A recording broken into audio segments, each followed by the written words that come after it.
Quel rapport, en vérité, entre Pierre, Satan et le fait de prendre sa croix? Aucune à première vue, et pourtant, tout est lié. Tout commence par une confidence de Jésus aux disciples. L'avenir va s'assombrir tellement que c'est la mort qui le guette à l'horizon. L'histoire, le maître le sent, le pressent, le sait. L'histoire ne peut pas finir autrement. S'il veut aller au bout de sa parole, une parole d'accueil, de non-jugement, de don et de pardon, mais aussi une parole qui ne transige pas avec l'injustice et la violence, alors, infailliblement, cette violence qu'il dénonce se retournera contre lui. Car il en va toujours ainsi. Que l'on pense déjà aux paroles du prophète tout à l'heure, mais que l'on pense pas si loin de nous, à Dietrich Bonhoeffer, à Martin Luther King, à Don Helder Camara, aux moines de Tibérine. Alors, avec audace, Jésus les prépare au pire. Mais Pierre s'insurge. Non, celui qu'il reconnaît comme le Seigneur et le Maître, celui-là ne peut échouer. Allons, la foi qui transporte les montagnes, la foi de Jésus lui-même, peut bien faire plier quelques grands prêtres et quelques Romains, non? Et là, très exactement là, claque la réponse de Jésus: arrière de moi, Satan. Et voilà que se dévoile en creux ce qui se cache derrière ce vieux mot hébreu, Satan. Quoi? Ce qui voudrait nous faire croire que l'homme pourrait ne plus en être un. C'est-à-dire ce qui veut nier l'homme et sa finitude. Ou pour le dire autrement, ce qui veut nier l'homme en tant que fragile, précaire, mortel. Le vieux Satan, c'est le vieux rêve de toute puissance qui voudrait nous faire croire que l'échec serait toujours du côté de la faute et de l'erreur, que la souffrance et la mort signeraient toujours le triomphe de la faute et de l'erreur.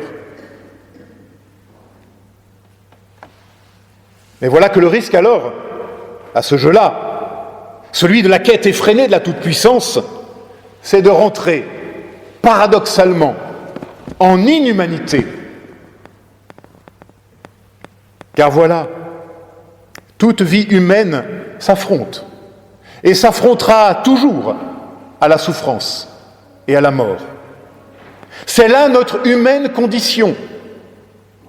Et notre foi elle-même n'est pas une baguette magique qui viendrait nous éviter cela.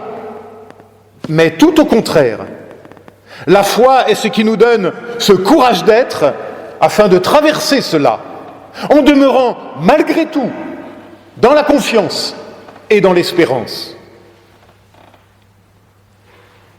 Pierre ici n'a rien compris ni à la mission de son maître, ni à la nature de la foi qui pourtant est en train de naître en lui et de se développer malgré ses révoltes et ses coups de gueule. Alors ne lui en voulons pas trop à Pierre, il nous ressemble tellement.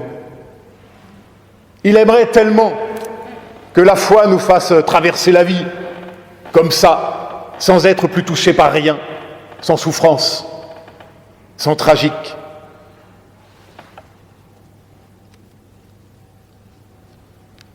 Alors Jésus répond: il faut que cela arrive. Il faut que cela arrive, dit le texte de l'Évangile. Ici, me semble-t-il, un piège nous guette, celui de nous précipiter dans une lecture sacrificielle de l'événement à venir, de la croix. Pourquoi il faut? Il faut. Il le faut, non pas pour payer par le sang je ne sais quel sacrifice expiatoire, non, Il le faut pour que le Fils de l'homme soit homme, véritablement homme, jusqu'au bout, comme toi, comme moi, comme chacun d'entre nous. Nous croyons en un Maître et Seigneur qui est d'abord notre frère. Pas seulement notre frère, mais un Maître, un Seigneur et un frère qui rencontrent et traversent avec nous la souffrance et la mort. Cela implique que Dieu, en Christ, affronte et traverse la souffrance la plus extrême et la mort. Il affronte le pire que l'homme puisse affronter, la plus extrême souffrance possible, celle de la torture de la croix, par amour. Il l'affronte et la traverse, et du même coup, l'illumine de sa présence et de sa lumière. Et voilà que la souffrance, même la plus extrême infamie, même là où l'humain est bafoué, nié, détruit, eh bien même là, désormais Dieu se tient. Et parce qu'il se tient là aussi, alors il peut ouvrir et transfigurer à cause de sa présence à cet endroit-là, justement. Il ne reste pas extérieur. Il vit, traverse, assume jusqu'au bout. Et oui, il le faut.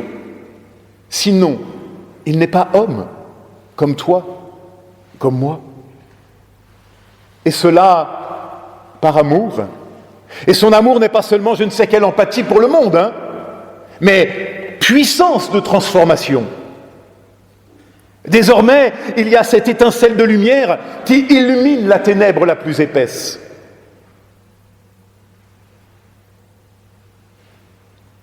Oui, il faut. Alors le maître, une fois encore, se fait pédagogue et explique. Celui qui veut me suivre, qu'il renonce à lui-même et prenne sa croix. Arrêtons-nous un instant sur ces mots. Étonnante expression en vérité, prendre sa croix, que l'on trouve pourtant pas moins de 5 fois dans les évangiles. 2 fois chez Matthieu, ici et déjà au chapitre 10, 1 fois chez Marc et à nouveau 2 fois chez Luc. Jean, lui, ignore l'image et l'expression porter sa croix, de même que Paul. Si l'idée de suivance, suivre le maître, et de suivance qui coûte, qui peut coûter très cher, est bien connue de Paul ou de Jean, il n'emploie pas l'expression porter la croix, ni prendre sa croix. D'ailleurs, en grattant un peu, on constate qu'il y a hésitation dans les verbes entre prendre ou porter. On trouve en effet pas moins de 3 verbes grecs différents dans nos 5 passages. Alors qu'est-ce que cela veut dire ?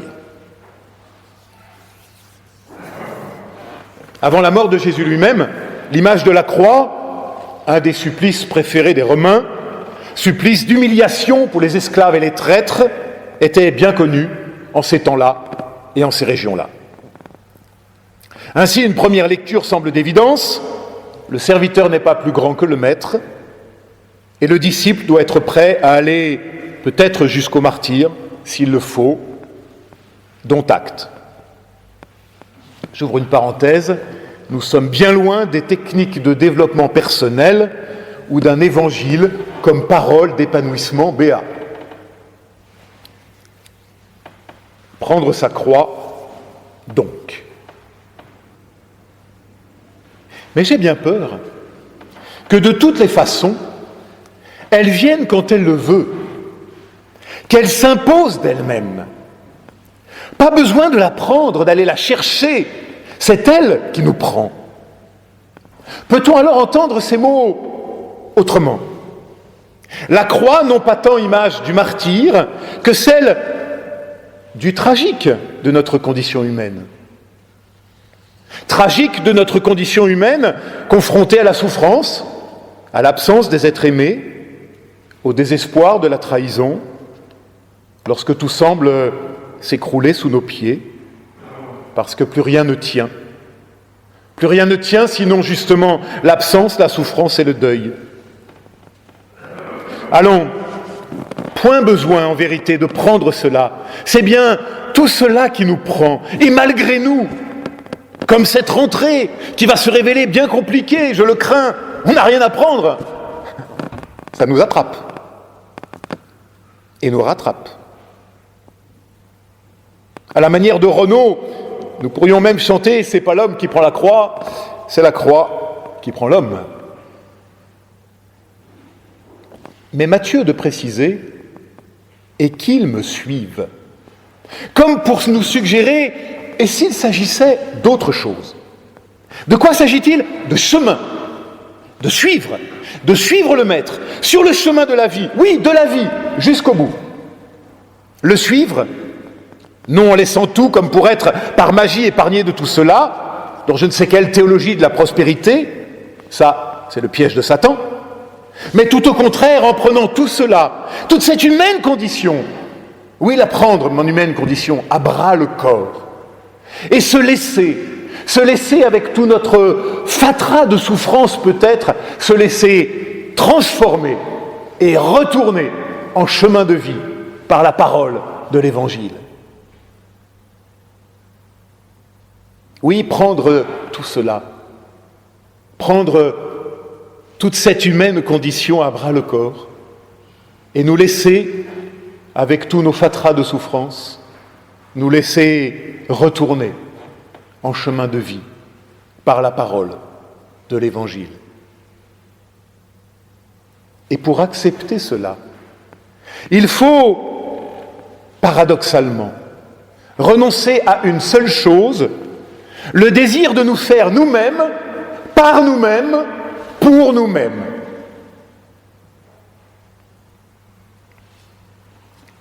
Pour accepter cela, prendre tout cela à bras le corps et nous laisser retourner en chemin de vie, pour accepter cela, dis-je, il faut paradoxalement renoncer à une seule chose, le désir de nous faire nous-mêmes, par nous-mêmes, pour nous-mêmes. Renoncer à vouloir devenir quelque chose ou quelqu'un par soi-même pour se découvrir donné par le Maître. Voilà ce que signifie « qui veut sauver sa vie la perdra ». Renoncer à être soi, pour se découvrir rencontré par l'autre, rencontré par la parole de vie, transfiguré par elle. Moi tout seul, à la force de mes petits bras musclés, je ne peux rien. Il faut laisser cette illusion et nous laisser transformer par la parole de vie qui vient nous rencontrer. Et cela est véritablement une bonne nouvelle. C'est cela, choisir la vie. Se laisser labourer par la parole de vie jusqu'en nos croix les plus intimes, les plus secrètes et les plus profondes. Se laisser vivifier par celui qui est la vie et avec lui la choisir, c'est-à-dire accepter d'aller avec lui jusqu'au bout du don, de l'accueil et du pardon. Ne cherche plus à être ceci ou cela, pas même un saint ou un bon pasteur, disait Dietrich Bonhoeffer. Surtout ne pas vouloir être un saint. Je le cite. J'ai compris plus tard, c'est une de ces lettres de captivité, j'ai compris plus tard et je continue d'apprendre que c'est en vivant pleinement la vie terrestre qu'on parvient à croire. Quand on a renoncé complètement à devenir quelqu'un, un saint ou un pécheur converti, ou un homme d'église, un juste, un injuste, un malade, un bien portant, quand on a renoncé à tout cela, afin de vivre dans la multitude des tâches, des questions, des succès et des insuccès, des expériences et des perplexités, et c'est cela que j'appelle vivre dans le monde, alors on se met pleinement entre les mains de Dieu. C'est ainsi que l'on devient un homme, un chrétien. Fin de citation.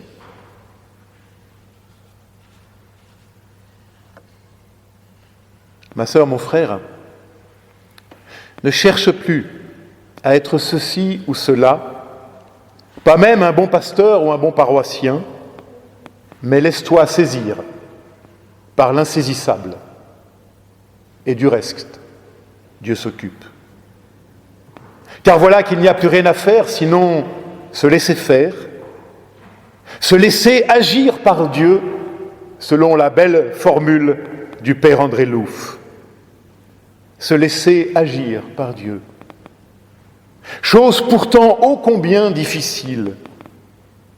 Le seul renoncement, c'est celui de l'illusion que nous pourrions nous faire, nous sauver, nous justifier par nous-mêmes.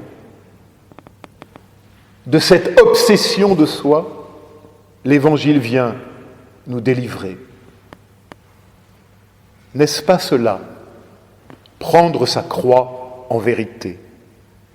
Faire le deuil de sa toute-puissance, fût celle de sa famille, de sa parenté, de son Église même, de tout ce qui fait notre humaine identité, et se mettre en route, simplement, à la suite de la parole du Maître, pour ne pas laisser la toute-puissance à la croix, justement. Parce que le Christ en croix me rejoint dans mon humanité la plus intime, celle de mes plaies, de mes souffrances, de mes deuils, de mes peurs aussi. Oui, il faut maintenant oser l'affirmer, celle-là, sur la croix, au plus profond de mes plaies, de mes brisures, de mes souffrances, c'est là que Christ me rejoint vraiment. Parce qu'à croix plantée et à bras étendus, Christ vient barrer la route à tous nos fantasmes de puissance, à toutes nos chimères qui voudraient nous faire croire qu'il existerait une vie qui pourrait s'affranchir de la souffrance et du deuil.